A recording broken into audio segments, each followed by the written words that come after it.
Thanks, everyone, coming back to the Future Proof podcast. This conversation is awesome. It's with Paul. He is one of the top realtors at Woods to Water up in the Brainerd area. We have a really good conversation about kind of how he got into real estate, unexpectedly using house hacking without really knowing it, and kind of how that passion has led to helping first-time home buyers, investors, people buying second homes and investment properties up in the Brainerd Lakes area. We just go into helping if you're a newer agent and starting out your real estate business, tactics and ways to help grow your business, and then how he, basically helps out his current clientele. So enjoy.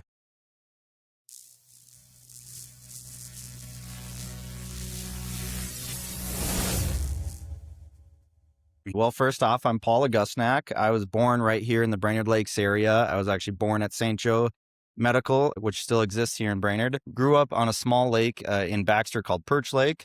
I lived through there, went through the Brainerd School District. And, honestly, that's kind of where I've stayed. I went down to St. Cloud State for a year of college. I was a mechanical engineer my freshman year, got to Calculus 3, just could not do it, wasn't my forte. So I pivoted over to a business degree and got in and out of school kind of as quick as I could. And the first part where I kind of dabbled in real estate, or what started to draw my interest there, was actually my sophomore year of college. I bought my first house. I was 20 years old. I Nice. had been living with a buddy in an apartment, and he stiffed me for about 9 months of rent, and I had to just pay it all because I didn't want to get kicked out. I didn't want to lose the place. So I paid it. And at the end of it, we did finally get his tuition stuff sorted out, and he paid me back. But I had gotten so frustrated. I was like, I'm never doing this. I'm never renting again. So at the time, I was bartending and going to school full time. And I was able to convince a lender and my mom to co-sign with me. And I bought a 5-bedroom house right here in Baxter, and put 4 friends in it the very first day I moved in, basically. And for the course of that, 5 to 6 years I lived in that house, I think I had 18 different roommates that lived with me, just friends and friends of friends that would come and go and turn over. And we weren't doing year-long leases. It was a come and go, give me a 30-day notice. And I was just renting by the bedroom. And so really that was 2.5, 3 years before I ever even got into real estate. And I didn't really know what house hacking was, but it's what I was doing.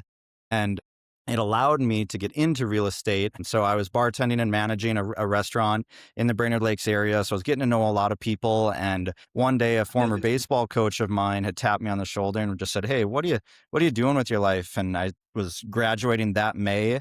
And I kind of live by the saying, like, never say no to meetings because you never know where it's going to go. And so I met with him. He was an agent in the area, and I left that half-hour meeting like, I'm going to be an agent. I'm going to do it. And then I had ended up calling the agent who helped me buy my house and met with her, and that was like a 3-hour long meeting. And then I really left that meeting like, okay, I'm going to do this. I'm really going to be an agent. And I started to kind of just get my head, and I got kind of obsessed with it. And at the time, there was this younger agent, similar age. He was a year older than me in school. I kind of knew who he was. And he was all over social media. He just seemed like he was absolutely killing it. And he had just joined this brokerage called Woods to Water Real Estate, which at the time was the broker Colton and this other agent Brandon. And they were both good guys. I got together with them and had dinner. And I really, again, I had met with a couple brokerages, but just really wasn't so sure of what all I was doing. And Colton, the broker of Woods to Water, kind of took me in, and he just said, "Hey, you're going to need somebody, a mentor, somebody that's going to pick you up on the down days and really guide you through this." And I looked at his brokerage. It was young. It was new. It didn't have the nationwide known, Edina or whatever, right? The Berkshire Hathaway name behind it. But what he did have is it was just him. It was him and Brandon, and then it would have been me. I was kind of the third member of the team, and I had all his time and attention for those first couple of years, where I really I soaked that in. I took it. I mean, he had a wealth of resources and knowledge behind him, and so I ended up joining Woods to Water Real Estate. I was the kind of number 2 agent aboard, and that was where it all kind of took off. I graduated from St. Cloud State with a business degree, general business degree. Really wasn't exactly sure, but real estate looked like had an opening. And my mom was like, "You know what, go for it. In worst case, in 6 months, you try something different." So that was kind of how I got started with Woods to Water. And that was how I kind of got started in real estate in general. And here I am 7 years later. Nice. We have a Very similar story because I bought my first house when I was 24, Prior Nice. Lake, Minnesota. Same thing. I bought it. I was super strapped. Like I could barely even afford the payment. So I like always had people living in it with me.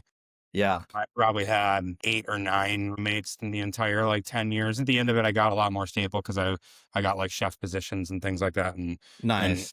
hospitality. But yeah, I don't think I ever paid like a full month of rent or a full month of my mortgage. They almost even covered like the utilities. It was awesome. And Yeah. I sold that house 10 years later and pocketed like 170, thousand or something like that. So it was Yeah. definitely a good decision financially. It was, yeah, it was wild. And somebody, I just kind of go back to somebody was looking out for me, before I even knew what we were doing. I was just like, I don't want to be a landlord. And so in turn, I became the landlord and I kind of opened up all these different doors and, kind of perspectives. Yeah. Yeah. I had help with it. My sister's a realtor, so she kind of Nice. pushed me into it and she was like, no, There you go. you're going to do this. She definitely kind of sparked that decision because I don't think at 24, I would have known what to do with that, with the little bit of money that we got from something. So it Yeah. was a good decision to do it. And like you said, I was in hospitality and restaurants my Yeah. entire upbringing, kind of like beginning of my life. And then getting the mortgage was just kind of like a weird scenario where I just kind of took a shot in the dark and went and got licensed and just kind of never looked back. Heck yeah. For younger agents or people that are, just getting into real estate, when you look back at the beginning of your career, what activities that you did kind of brought you to be that like top agent in the brokerage and kind of, excel you into where you are now? Yeah. Yeah. I mean, some of the biggest things, I have a great perspective on this. It's very fresh. I just actually trained for the last 9 months a new agent, Haley Majerus, who joined the Woods to Water family back in May and agreed to kind of mentee underneath me. She rode along and she's geared up and ready to go after it this year. But some of those activities, it's just one, the fear of just or the being able to tackle the fear of like what's going on, and just going out and doing it. Understanding picking up the phone is so brutally important. Like avoid texts, emails are great, but make sure you're clear in what you're saying and don't be afraid to pick up the phone and just go for it.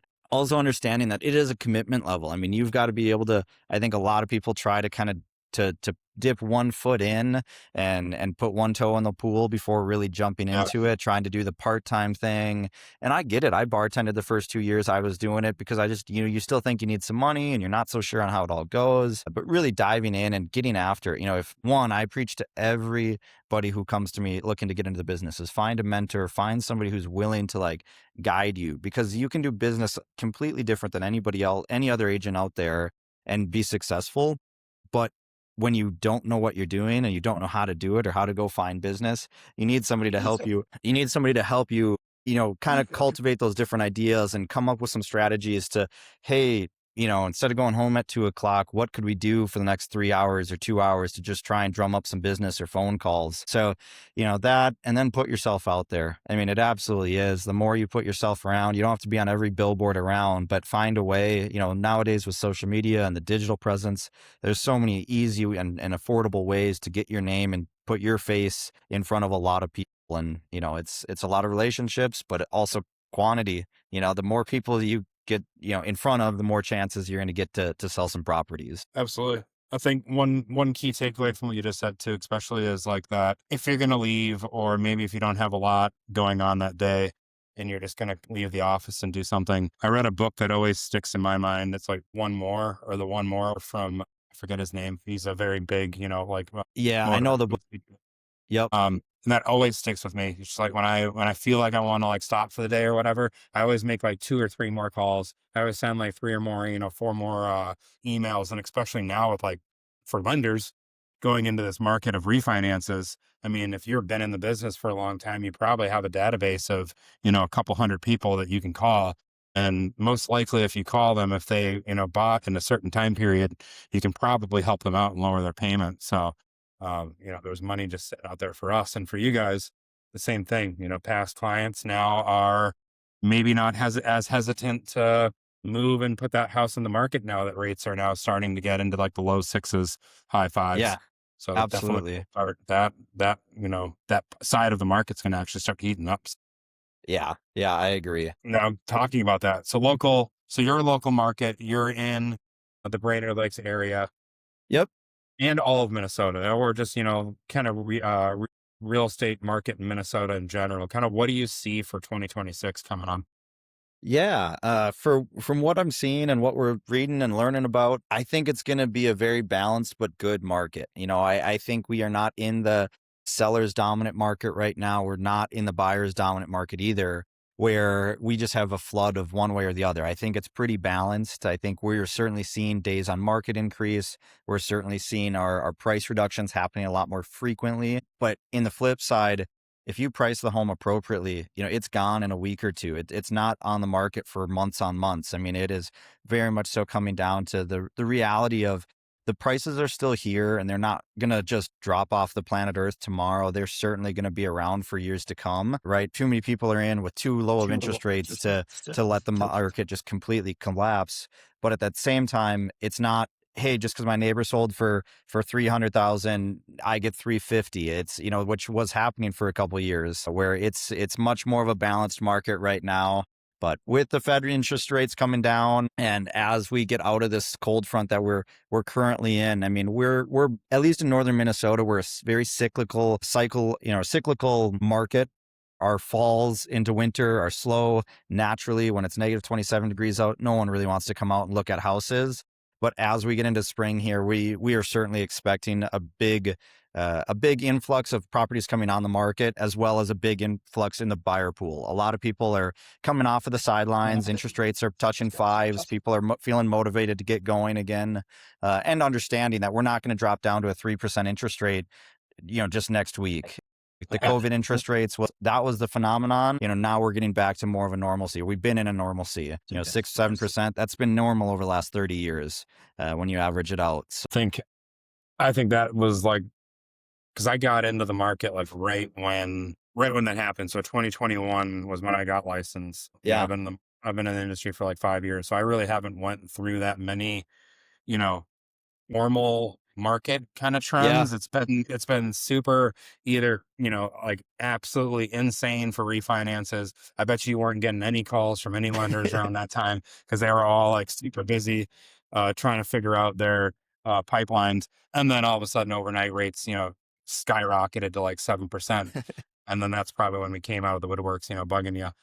And that's all I've known ever since then, is just these high interest rate, markets. So I'm excited for it actually to start coming down to normalcy, because for me, for a new loan officer, the last 5 years, it's been a grind. Nothing's been easy. Rates have been high, and you're always getting shopped and things like that. So I'm very excited for 2026, to put it that way. Absolutely. Yeah. I mean, I even as a new agent or younger agent in the business, I would completely agree on all fronts of, it's like the market was hot, but that doesn't make it an easy market. And the more markets I go through, the more years of doing this, I'm realizing, like, I don't know really if there is a normal. Like, I think it all is just every year is different, and there will be some patterns, sure. But the more, and what makes us successful in what we're doing is being able to be in it full time and understanding and seeing the trends as they're happening and being able to explain those to clients. So, I mean, it's like you know the questions and how I structured it. So that's another important thing, especially, you can have the markets, you can have the interest rates, you can have the volume for listings, all that stuff. But at the end of the day, what makes you successful is that client retention and client service. So kind of, for you, what do you do, if it's you or your woods to water real estate, do to separate yourselves and really make that transaction memorable for your clients? Yeah, absolutely. I think as a whole, one of our biggest stances that I think is probably undervalued by some clients or people in general in the business is every agent at Woods to Water, including myself, we do this full time. This is our livelihood, right? We are up to date on what's happening. We're following what the market is doing. We're in and out of houses all week long, where there's a lot of agents that'll put a foot in the door for a week here, or help a friend there, doing 2-3 deals a year. And, as much as that's fine and that's their forte, I just really struggle to believe that you are a reliable resource for your client by only doing this part-time. So that is by far one of my biggest strengths. I tell people all the time, and people ask me, you do a lot of things. You own rental properties, you own a business. How do you still do this full time? I mean, this is my priority. This is what pays the bills at the end of the day. If a rental has to sit empty for a month, so be it. I got to help clients right now. I have certainly learned better on how to set some boundaries with clients of when is appropriate time to talk or not to talk. The 3 a.m. phone calls have kind of gotten pushed to the side a little bit, but absolutely. I mean, I tell people I do this 7 days a week, 24 hours a day, all year long. And that's by far one of the biggest advocacies when people ask, what's different about Woods to Water is we're here to play. We treat this as a business. It isn't a side, hustle or something along those lines. One of the other big avenues that I think is a big plus for our clients is we were on the forefront really of getting into the digital space as real estate was kind of growing and evolving into where it is today. We really believed every house, no matter the budget, should be done by a professional photographer who is real estate focused. Not everybody does. Not everybody, a lot of people want to come in with their iPhone and say, hey, I can take it in 0.5. We just don't believe in that. We believe, and we actually interview, we have exclusivities with a few different photographers in the area that we try to really mesh well and try and stay on the forefront. I mean, nowadays in our day and age, every person sees their first house online. You don't walk into our office and ask for a magazine anymore. Everybody is on Zillow, Realtor.com, Homes.com, you name the website. That's where people are seeing houses first. So from both a listing perspective and the buyer's side of things, it's like we want to showcase the property in the best of light. And we're not going to be the photographers, or we're not going to be the agents who have every blue sky in the background and every perfectly green manicured lawn. We know that. We have to be transparent. We have to be real about what we're showing, but we can absolutely do it in the best light. We can take the time to say, hey, we come into any listing appointment and we're going to give you a list of 5 to 10 items from big to small on like what we really would like you to do to the property. In this changing market, we are certainly seeing it isn't the throw it up on the market, it'll be gone tomorrow anymore. Now our sellers, they have to do the prep work. We have to do some legwork to get them to where they need to go. And same thing on the buy side. We are going to be the first one to try and be there, being the full-time agents. We want to be the first ones in the door when new properties hit the market. We want to be touching base. Both or almost all of us are a part or within some sort of either networking group, board position where we are in the community, kind of boots on the ground, ears in the right rooms, knowing what's going on. So yeah, those are some of the big things that we really try to advocate for our clients. Yeah. So what I'm hearing you really say is just kind of being there for your clients, taking care of them, thinking about things that they're not thinking about, showing them possibilities on the listing side. But most importantly, like I think, any good agent or any good lender, you can set the boundaries with, your clients on, when to call you and all that stuff. But also for me too, like coming from the industry that I came from and being a chef and working like 16-hour days over like a 500-degree stove, like, sweating my ass off, picking up a phone call at 8 o'clock to me, pretty darn easy. And expect if it puts my clients at ease, because that if it's maybe a client that's like getting pre-approved or going through that initial process, I'll still pick up, but that call can definitely wait till the next day. But if you've got somebody actually in the loan process or buying the home, that call could maybe make them a not sleepless night or something that you could answer a question then. So I think that's monumental. Yeah. I very much so. I heard this from somebody in the business, one of the big agents or motivational speakers, but it's, in real estate, very, very few things are 911, but how you're feeling means the same thing as 911 to me. And as your agent, if there's feelings, if you're on, just can't sleep on it, call me. Let's talk about it. Cause your feelings are true. What's actually happening out there probably can wait till tomorrow, but yeah, for sure. All right. Well, that's awesome. So, I mean, you touched a lot on that seller side point of that. Yeah. What do you do anything different with first time home buyers navigating the market up there? Yeah, one of the biggest things I think is underrated that an agent can do for first-time home buyers is be educated with your lenders. I think there are so many programs out there that or probably go unused or aren't used to the fullest, right? From first time homebuyer programs to Minnesota housing down payment assistance. So many agents are programmed to just whoever their go-to lender is, that's who they send everybody to, not really staying up to date on what is all happening. I mean, we just had a new one get released here with Crow Wing County that has up to $20,000 of grant money, fully forgivable. And if you're not staying in the know or you're not talking with other lenders and you're just sending them to Jim, who's always done all your loans, no offense, Jim, they might be set in their ways and not really willing to explore for buyers. Staying educated on how those different programs work and what you need to be looking for when you're going out to the properties, right? The difference and knowing, hey, this has peeling paint, we're going to have to address that right out of the gate, or no GFCI outlet, trying to kind of prevent any of those headaches down the road from an appraisal standpoint. Huge learning curves in my first few years of real estate. I mean, that was my book of business. I was 22 when I got into real estate. So my sphere, my people, they were all first time home buyers for the most part. I mean, I probably did 80% of my deals year 1 and 2 were first time home buyers. So being in that world and learning it, and then just not giving up, fight for them. I mean, they don't know what they're doing. So you really got to educate, really got to take the time so they know what they're doing. I think we've all heard that story of that first time home buyer who just got absolutely worked over because some agent or lender wanted a paycheck and really didn't care what the end result was.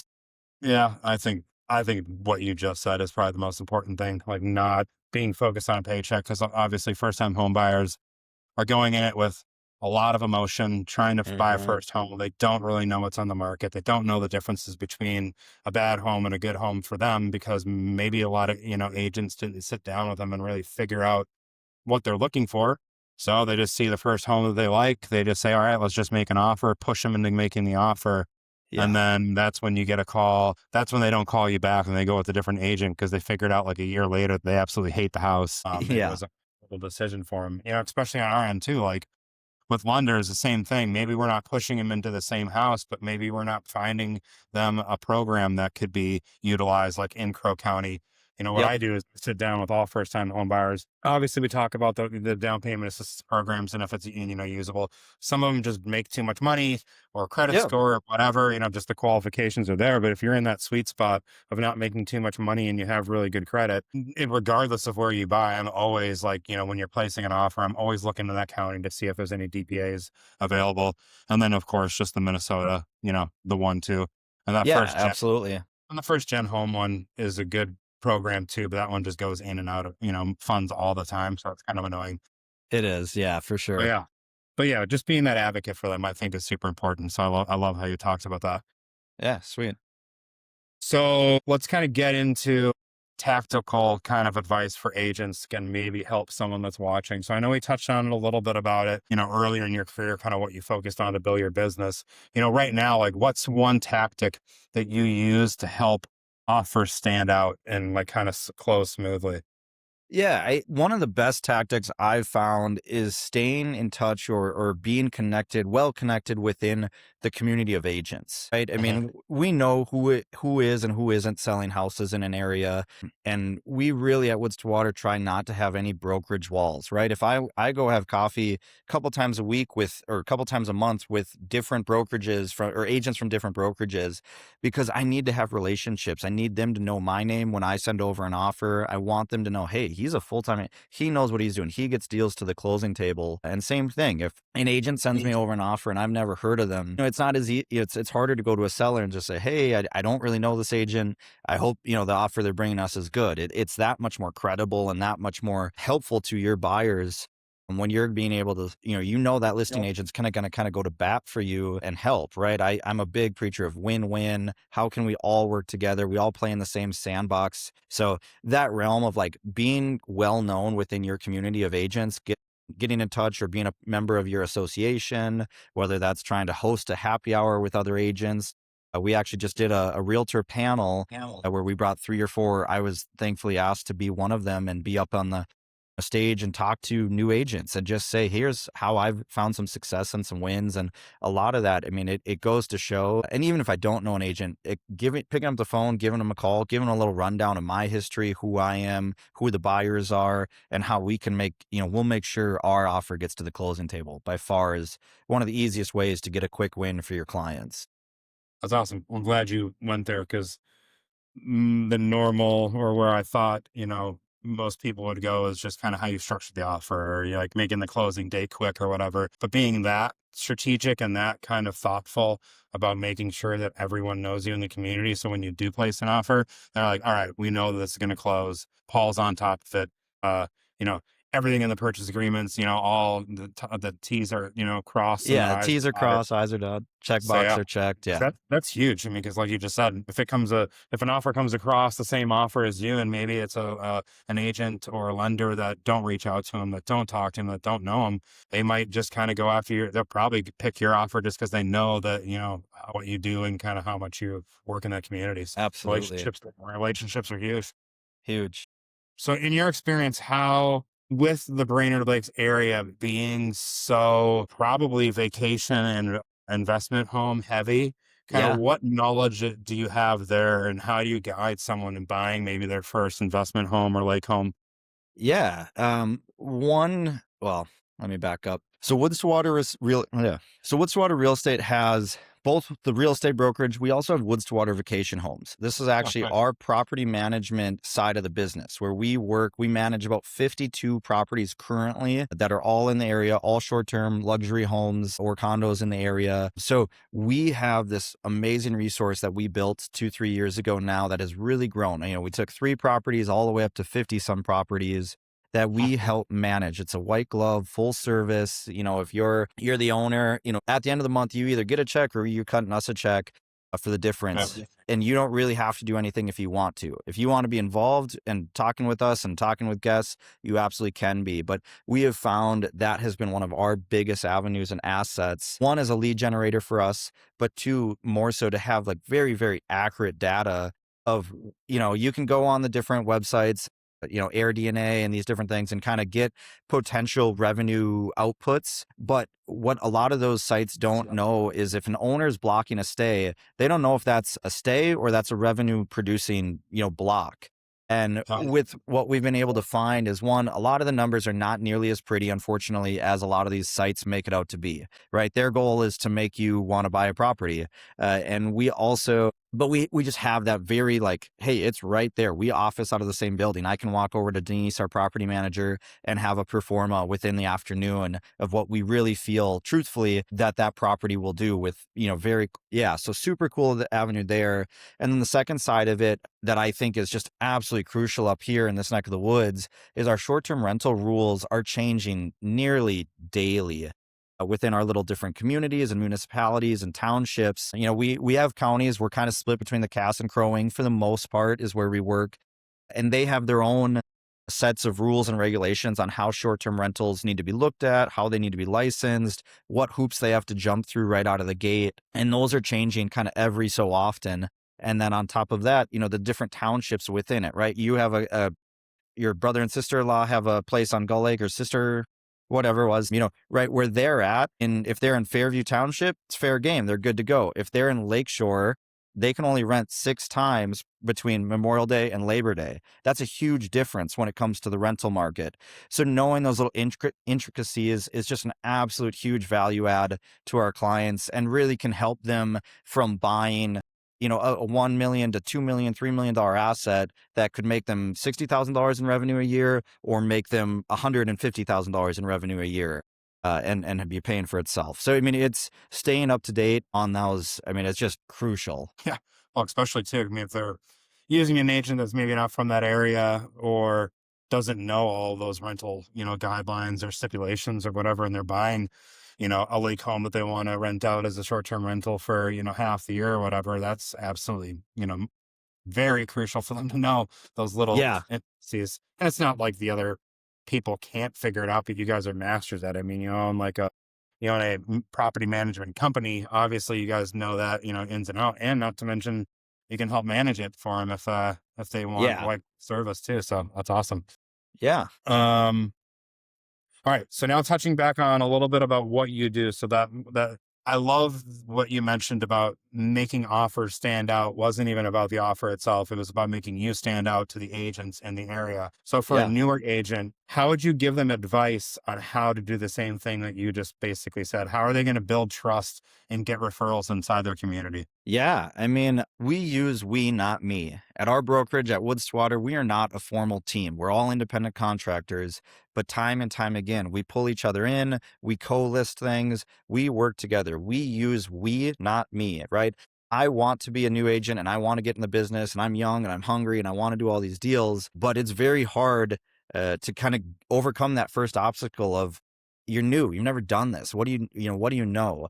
Well, and so that's where it's find that right team, find somebody within your inner walls, whatever brokerage you're at. I mean, I've talked to many agents that are new in the business, and I don't think Woods to Water is unique in that ability to have somebody to help mentor and help teach and guide, but really finding some way that you can share your wealth of knowledge, which may not be in your, between your ears, but within your company's walls. When I joined Woods to Water, Colton was in the business for 7, 8 years prior to me, and I didn't really know anything, but I was going out and I was making the sales pitch and I was trying, and then I would just pull him in when needed or to help answer questions. So I think finding some way to find that knowledge within your company and finding a resource that says, hey, maybe I'm new, but I've got 40 years of experience right behind me at the reach of my fingertips. And then just continually learning. I mean, put yourself into those positions, have the phone calls, take the meetings, do so much self-education that when you face the real question from or objection from a buyer or a seller that's saying, hey, you haven't sold many houses. Well, okay, no, maybe I haven't, but I also haven't sold 2 million houses, or I haven't made my millions of dollars every year. So I'm going to keep working. I'm going to outwork the agent who's been on his desk and been doing this for 25 years because I haven't made those millions of dollars yet. So finding that inner drive to go out and learn and become knowledgeable. So there's ways without getting experience to eliminate some of the inexperience. Nice. Yeah, that's awesome. Especially for like newer agents, like you said. I mean, if they might not know everything, so leveraging the people behind you and their knowledge. My number one Yeah. thing when I was a newer loan officer, I was like, hey, the guidelines change all the time, so I'm going to give you a call back and like let you know. Yeah. I had no clue. I had to go look it up and get back to them, Absolutely. but I didn't let them know. So Yeah, awesome. I think in the next 12 months, we've got a lot of opportunity within that margin. If you can be a realistic price point, whether this is speaking to an agent, if you can get clients on board with, hey, from a buyer's perspective, right now, days on market are up. Let's go write offers. Now is the time. You're not, this isn't $50,000. This isn't $30,000. This is within reason, within margin. Get your buyers a home inspection. Get them some closing costs, find advantages beyond just the sticker price. Because at the end of the day, that's not all that matters. There's a lot of opportunities that you can create value for buyers without doing that. On the sell side, if you can help them leverage and show, hey, if we can sell this within 2 or 3 weeks on the market versus sitting on the market for 6 months, and all of those mortgage payments from now till then are going to cost you more money out the door, right? That is value. Instead of listing it for $25,000 or $40,000 more, we're going to list it a little bit more realistically. We're going to get an offer and we're going to let you move on with your life. So I think that is a huge opportunity that you will provide success for your clients, is finding that nice meat in the middle, being realistic, being rational, using logic of showing what the actual market is doing rather than living on the hopes and dreams of 2022 and 2023 when everything was just out the door, gone in 2 days. And as a buyer side, you're just running to every house, throwing out whatever offer you want because that was the only way to get a house during that time frame. Like right now is where agents need to provide value by bringing in strategy again, talking and educating both their buyers and sellers. I think that is a huge way to build a really big book of business and have a lot of success over the next 12 months. absolutely. I think a lot of people in general, not just only agents, even Hmm. lenders, the same thing. They really, really underestimate how powerful seller paid closing costs, even if it's a Yeah. little bit.